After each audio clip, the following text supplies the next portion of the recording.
లేటెస్ట్గా ఒక మూవీ అయితే వైరల్ అవుతుంది. అదేనండి కిష్కింధపురి.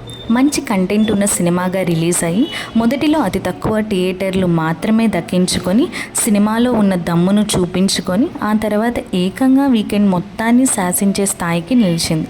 ఈ వారం విడుదలైన ఫిలిమ్స్ని ఎదుర్కొని కేవలం 2 రోజుల్లో బ్రేక్ ఈవెన్ అయింది. కిష్కింధపురి మూవీలోని హైలైట్స్ ఏంటో చూద్దాం.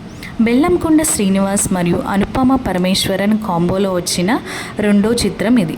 2 చిత్రాలు ప్రేక్షకులను ఎంతగానో ఆకట్టుకుంది. కిష్కింధపురి సినిమా టెక్నికల్లీ చాలా బ్రిలియంట్గా వర్కౌట్ చేశారని చెప్పచ్చు. ఫస్ట్ హాఫ్ మొత్తం హర్రర్ జోనర్ రన్ చేశారు.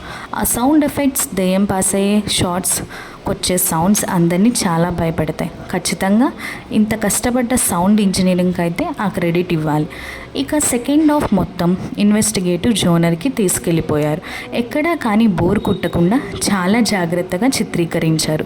అనుపమ పరమేశ్వరన్ తన క్యూట్నెస్తో అందరినీ ఆకట్టుకుంది. ఇక సినిమాకి హైలైట్ ఆయన విలన్ రోల్ చేసిన శాండీ మాస్టర్ తనదైన స్టైల్లో ప్రతిసారి ఆకట్టుకుంటూనే ఉంటాడు. ఈసారి కూడా అలానే జరిగింది. లాస్ట్ బట్ నాట్ లీస్ట్ మన బెల్లంకొండ శ్రీనివాస్ ప్రతిసారి ఏదో ఒక డిఫరెంట్ జోనర్ అండ్ డిఫరెంట్ క్యారెక్టర్తో కొత్త కథలను ముందుకు తీసుకొస్తూ ప్రజల్లో తనదైన ముద్రను ఎప్పుడూ వేసుకొని ఉంటాడు.